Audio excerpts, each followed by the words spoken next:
Thanks, Don. Thank you very much for having me.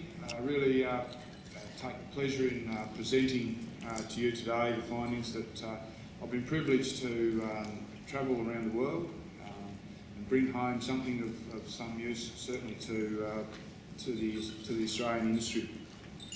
As you can see from the slide, there's a proliferation of elements that influence the management and operation of a successful winery. My subject being the sustainable small-scale winery establishment and management. So it has taken a little bit of a turn during my travels from the initial looking for the silver bullet, and as we've seen today and this morning, that it's not necessarily always there. It's part of this journey of discovery that we as Nuffield Scholars travel along to find, and hopefully then be able to contribute later in our industries.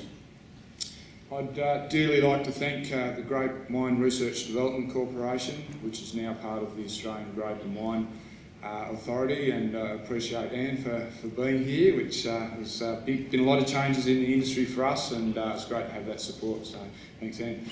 A little bit of family background, just a quick introduction. We're a third generation wine producer in southern Tassie. We produce about 6,500 cases of wine from 14 hectares of vineyard. We have two family properties located about 20 k's apart, and our target from a business point of view is to produce 10,000 cases and from 18 hectares, which is an increase of about 17% of our production.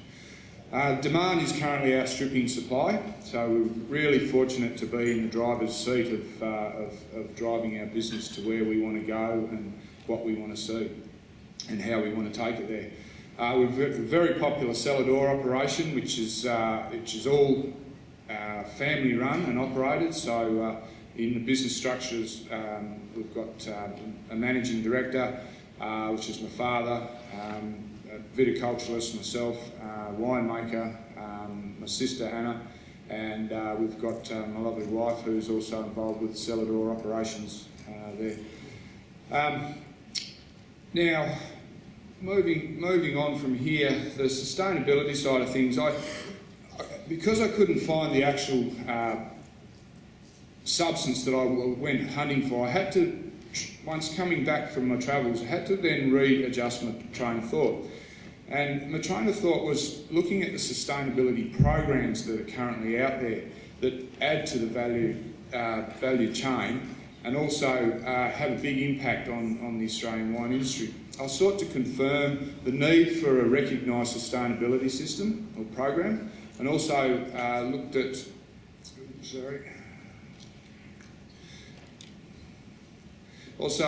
trying to identify those transferable systems and technologies which could be used. A lot of issues and a lot of things that and practices that we undertake in our wineries are very common across the world, so they might be slightly adapted to each individual operation.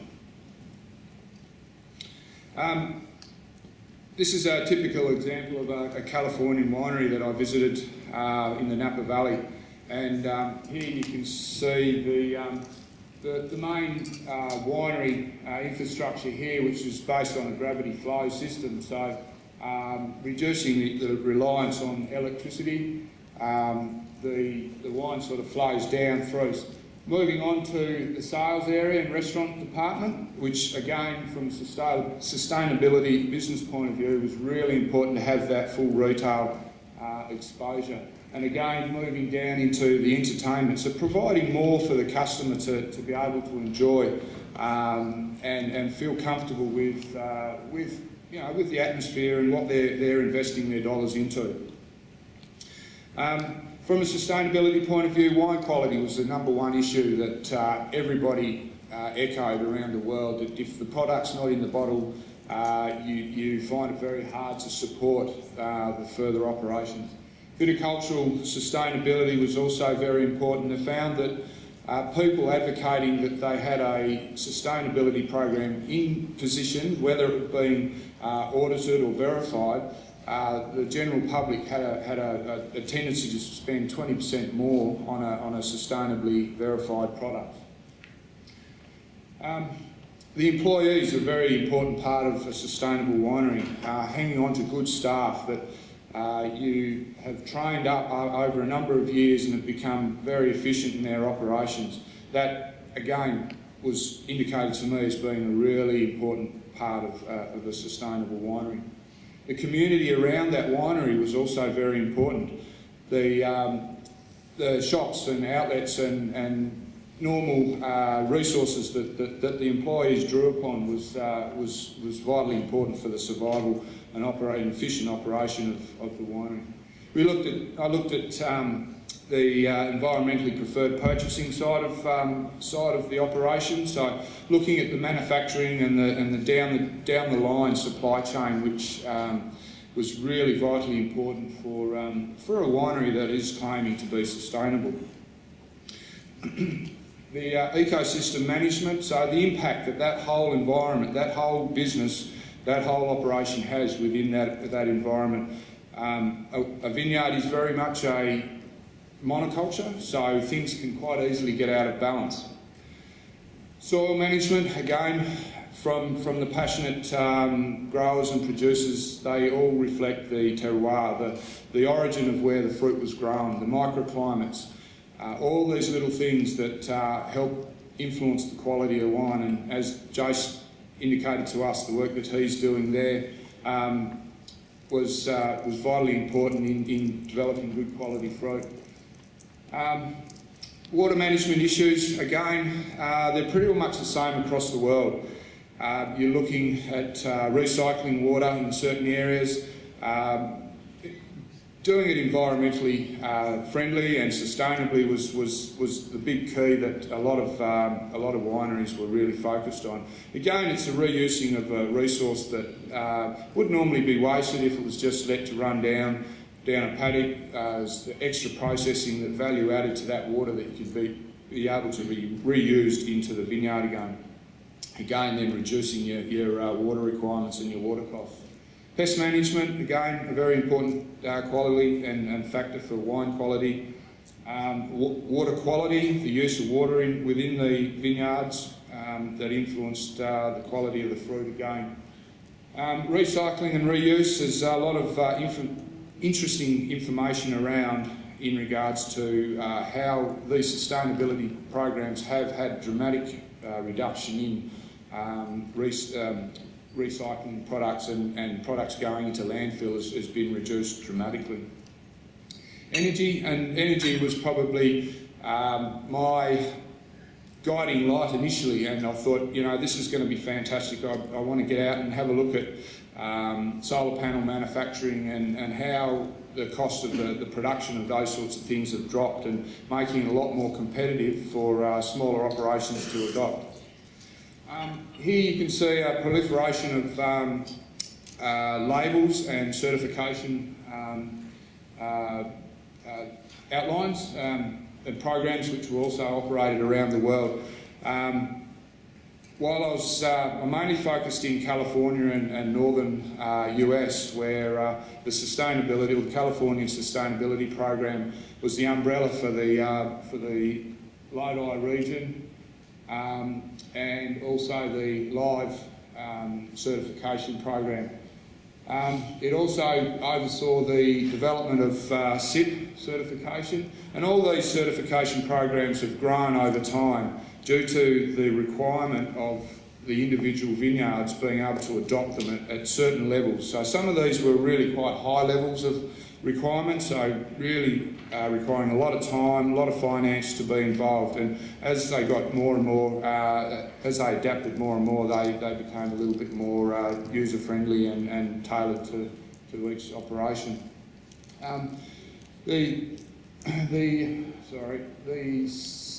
New Zealand sustainability program was a real great eye-opener. It showed such unity and conjunction of an industry taking it forward. You could see the government being supportive of it and really dragging it through, providing advertising within the marketplace so that the consumer was fully aware that there is this sustainability program functioning within the country.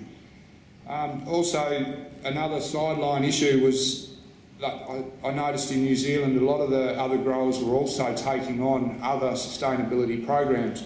So not just having one in the New Zealand Sustainable Wine Growing operation, but also taking on the carbon zero commitment, and that was really focusing heavily on the carbon reduction on the environment. A little bit closer to home, I looked and been very close in developing the Ent wine, not so much developing but involved with the Ent wine system.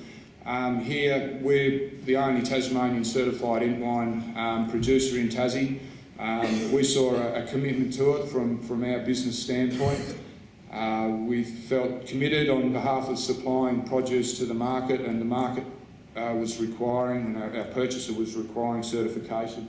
So this being the only national availability program that we could latch onto and run with, and yeah, it was interesting. I'd certainly found in comparing all of these programs, I found quite a few faults and quite a lot of benefits in each.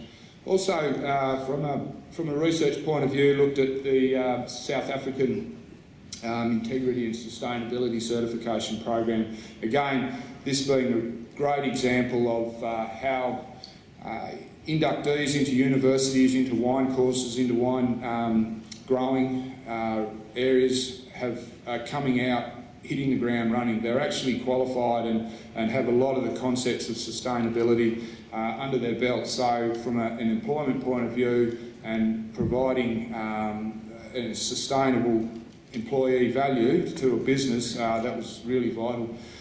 Trent covered a little bit on this earlier, and I've perhaps got it represented in a different way of how the economy sits within society and how society and the economy are nestled within the environment. So if there becomes an imbalance in the economy, it starts to grow quicker and larger than the society, it creates an imbalance. It then creates pressure on the environment as well. So that overall balance is really critical. Trent reflected it in the three circles and the sweet spot, which is commonly known as the triple bottom line, which is vitally important for business function and longevity. Here, my observations were quite clear. There was a lacking in the sustainability programs from the old world. So that's why I focused on the new world winemaking areas. So certainly California, Oregon, Washington State and New Zealand. Found also while travelling that the scale of these programs was and the uptake of them was very dependent on the scale of production. So the smaller producer, you know, the one-man band found it really hard to comply with a lot of the regulations. And that leads me on to another question that I asked later in my presentation. The technologies is always evolving and moving forward, and I found that it was a little bit hard to sort of grab hold of something now and find that within the next 2 to 3 years it would become obsolete.